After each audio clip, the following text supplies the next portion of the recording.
પ્રભુ ઈસુ ખ્રિસ્તના પવિત્ર નામથી તમો સર્વને પ્રેમી સલામ કહું છું. આ સુંદર તક આપનાર WCDC કમિટીના દરેક આગેવાન સાહેબનું પણ આભાર સ્તુતિ કરું છું, ધન્યવાદ આપું છું. સાથે મીડિયા ડિપાર્ટમેન્ટ પાસ્ટર ડેની તેઓનો પણ આભાર માનું છું. આઈએ આપણે ગુરુ ઉપદેશમાં જ આવવા પહેલા આપણા મસ્તકોને નમાવીએ, પ્રભુની સન્મુખમાં એક ટૂંકી પ્રાર્થના કરીએ. સર્વશક્તિમાન ઈશ્વર પ્રભુ, આકાશ અને પૃથ્વીને ઉત્પન્ન કરનાર અમારે એકમાત્ર દેવ, આ સુંદર સમય માટે અમે તમારો આભાર માનીએ છીએ, સ્તુતિ કરીએ છીએ. પ્રભુ, આજે ગુરુ ઉપદેશમાં મને તક આપવામાં આવ્યું છે. મારા મુખથી નીકળેલું દરેક શબ્દ પવિત્ર આત્માના પરાક્રમથી ઉતરી આવે અને લોકોના હૃદયને સ્પર્શ કરે, લોકો આશીર્વાદિત થાય એવું થવા દો. પ્રભુ, જે લોકો ઓનલાઈનમાં આ વિડીયોને જોયે છે તેઓના જીવનને તમે આશીર્વાદિત કરો. તમે અમારા મધ્ય રહીને પ્રભુ તમે અમને ચલાવો. થેન્ક યુ પ્રભુ, આભાર માનીએ છીએ, સ્તુતિ કરીએ છીએ. સર્વ મહાન મહિમા ગૌરવ તમને આપતા પ્રભુ ઈસુ ખ્રિસ્તના પવિત્ર નામથી માંગીએ છીએ પિતાજી, આમેન. પ્રભુના પ્રિય બાળકો, વડીલો, જુવાનો તથા દરેક પાસ્ટર સાહેબો, આ ગુરુ ઉપદેશ દેવા માટે મને સુંદર તક આપવામાં આવ્યો છે. હું વિચાર કરતો હતો, ગુરુ ઉપદેશમાં કઈ પ્રકારનું વચનોને હું લઈ આવું, ત્યારે પ્રભુ મને આપેલા જે પ્રતિકરણને તમારી સન્મુખમાં પ્રગટ કરવા ચાહું છું. અમે જાણીએ છીએ સૌથી સર્વશ્રેષ્ઠ ગુરુ એટલે પ્રભુ ઈસુ ખ્રિસ્ત છે. પણ પવિત્ર શાસ્ત્રમાં અમે વાંચીએ છીએ, જૂના કરારથી અંત સુધી, પ્રતિકરણ સુધી ઘણા બધા સારા ઉપદેશકો, દાખલા તરીકે મૂસા એક સારા ઉપદેશક હતા. લેવીઓ તેઓ પણ સારું ઉપદેશને લોકોને આપતા હતા. અને અમે નવા કરારમાં જોઈએ તો પ્રભુ ઈસુ ખ્રિસ્ત પછી તેના પ્રેરિતો પણ સારું ઉપદેશ આપ્યા છે. અને વિશેષ કરીને પીતર અને યોહાનના ઉપદેશ તો બહુ સુંદર ઉપદેશ છે. આજે પણ અમે તે ઉપદેશને આ જગતની અંદર, વિશ્વની અંદર જે તેઓનો ઉપદેશ કેવી રીતે અસર કરે છે તે બાબતોને અમે જોઈએ છે. પ્રભુ ઈસુ ખ્રિસ્ત પોતાના શિષ્યોની સાથે વિતાયેલા એક મુખ્ય ભાગને તમને આજે જણાવવા ચાહું છું. લૂક લખેલી સુવાર્તા 22 અધ્યાય, આમાં 7મી કલમથી અમે વાંચીએ તો એમાં 7મી કલમથી અમે વાંચીએ તો એક ઉપલી મેળી વિશે એમાં લખેલું છે. આજનો મારા સંદેશનું મુખ્ય મુદ્દા એ છે, ઉપલી મેળી છે. પ્રભુ ઈસુ ખ્રિસ્ત પોતાના શિષ્યોની સાથે વિતાયેલા એક મુખ્ય ભાગ પવિત્ર શાસ્ત્રમાં આ છે. અને તે પોતાના શિષ્યોને એકઠા કરીને ઉપલી મેળી ઉપર અથવા એક મોટી મેળી ઉપર જે ચાલેલા સંભવને તમારી આગળ હું વર્ણન કરવા ચાહું છું. આ સંભવને પ્રભુ ઈસુ તમારા અને મારા જીવન દ્વારા આપણા સ્થાનિક મંડળીમાં જોવા ઈચ્છે છે. આ પ્રભુ ઈસુ વિતાયેલા છેલ્લા દિવસ ને અમે થોડું યાદી રાખીએ, વાંચીએ, સમજીએ. અત્યારે અમે પણ આ જગતમાં અંત સમયમાં પહોંચી ગયા છીએ, તો અમે પણ આ સંભવને સમજીને ચાલવાનું અને દેવના ઈચ્છાને પૂર્ણ કરવાનું જરૂરી છે. મુખ્ય ભાગ એમાં 22 અધ્યાય અને એમાં 7મી કલમ વાંચે તો આ પ્રમાણે લખેલું છે, 2 ખમીર રોટલીનો દિવસ આવ્યો કે જેમાં પાસ્કા યજ્ઞ કરવો જોઈએ. મારા ભાઈ અને બહેનો, તમને બધાને ખબર છે આ વિષય બે ખમીર રોટલીનું પર્વ અથવા એને પાસ્કા કહેવાય છે.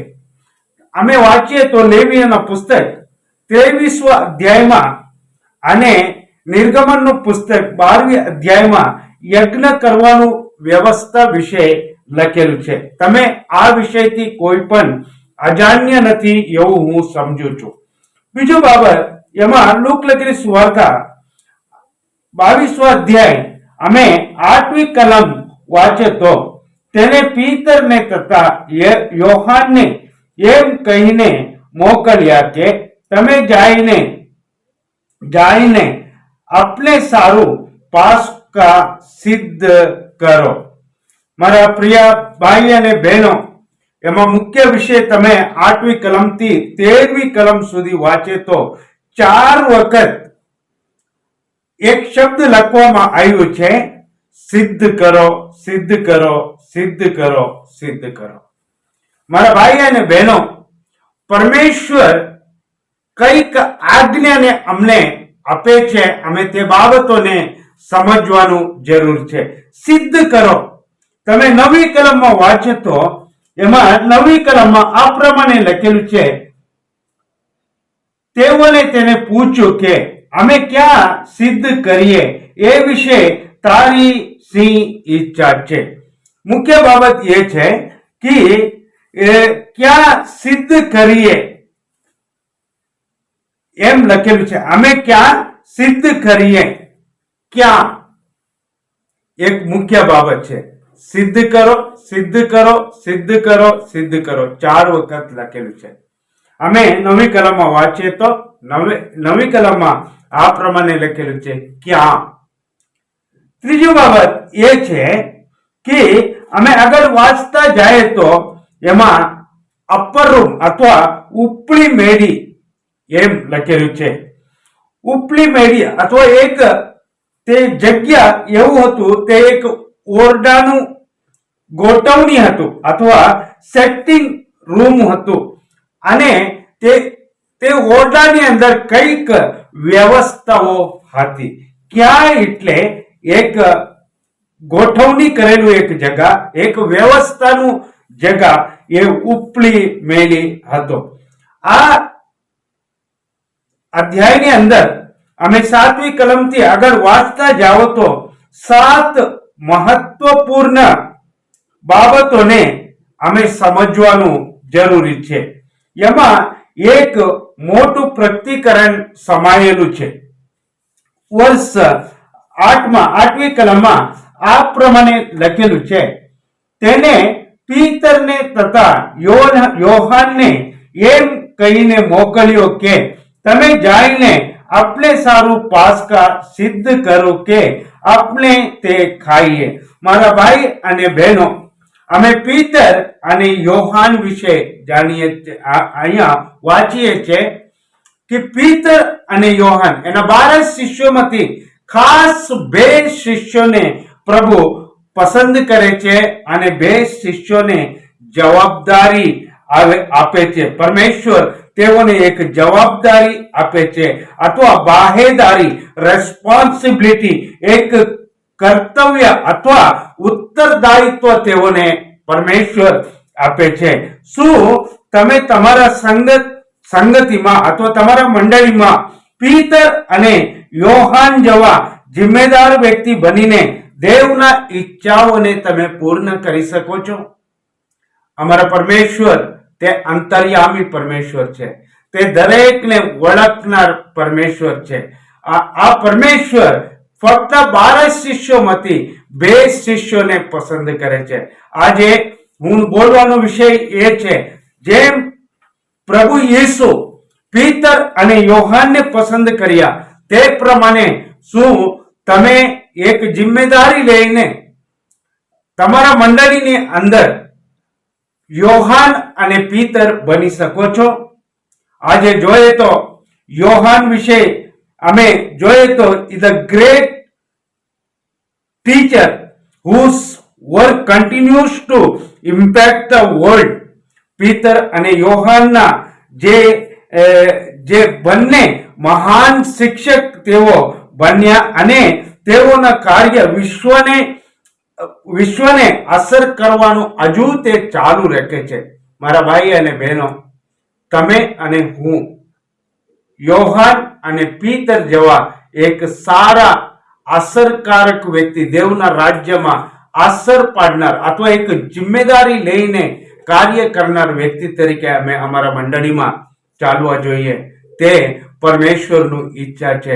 એટલા માટે તે યોહાન અને પીતરને પસંદ કર્યો. શું તમે તમારા મંડળીમાં યોહાન અને પીતર જેવા પ્રભુના જિમ્મેદારી લઈને કાર્ય કરવા તૈયાર છો? આઈએ આપણે આગલા અઠવાડિયામાં હજુ આપણે 2 થી 3 બાબતોને એક ઊંડાણ પ્રતિકરણોને પ્રભુ વિશેથી અમે પ્રાપ્ત કરીએ અને અમારા મંડળીમાં, અમારા રાજ્ય માટે, અમારા દેશ માટે અમે એક ઉપયોગી પાત્ર બનીએ.